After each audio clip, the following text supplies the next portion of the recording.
విద్యార్థులకు చెప్పిండు 5 లక్షల విద్యా భరోసా కార్డు. కానీ ఇవాళ పరిస్థితి ఏందో తెలుసా మీకు? మొత్తం రాష్ట్రంలోని ఎంబీఏ కాలేజీలు, డిగ్రీ కాలేజీలు, ఎంసీఏ కాలేజీలు, ప్రొఫెషనల్ కాలేజీలు మొత్తం బంద్ పెట్టిండ్రు. ఎందుకు? అప్పుడెప్పుడో స్వర్గీయ డాక్టర్ వైఎస్ రాజశేఖర్ రెడ్డి గారు ప్రవేశపెట్టిన ఫీజు రీయింబర్స్మెంట్ పథకం ఇవాళ తుంగలో దొక్కుతున్నాడు రేవంత్ రెడ్డి. 10,000 కోట్లు ఇవాళ ఆ విద్యా సంస్థలకు బకాయి పడ్డాడు. కట్టుమంటే కడతలేడు.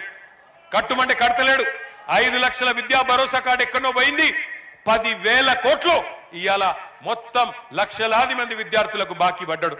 ఎస్సీ, ఎస్టీ, బీసీ, మైనారిటీ, అగ్రవర్ణాల్లో ఉండే పేద పిల్లలు చదువుకోవాలని చెప్పి ఆనాడు అప్పటి కాంగ్రెస్ ప్రభుత్వం రాజశేఖర రెడ్డి గారు స్కీమ్ పెడితే ఇప్పుడు వచ్చిన రేవంత్ రెడ్డి దాన్ని తుంగలో దొక్కుతున్నాడు.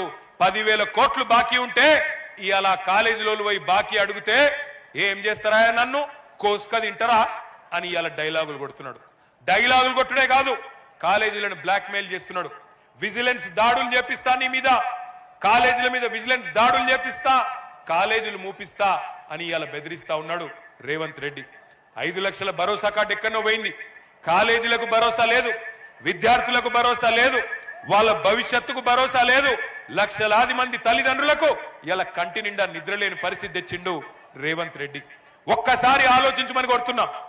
లక్షలాది మంది పిల్లలకు ఫీజు కట్టనోడు జూబ్లీహిల్స్ అభివృద్ధి చేస్తారంటే నమ్ముదామా?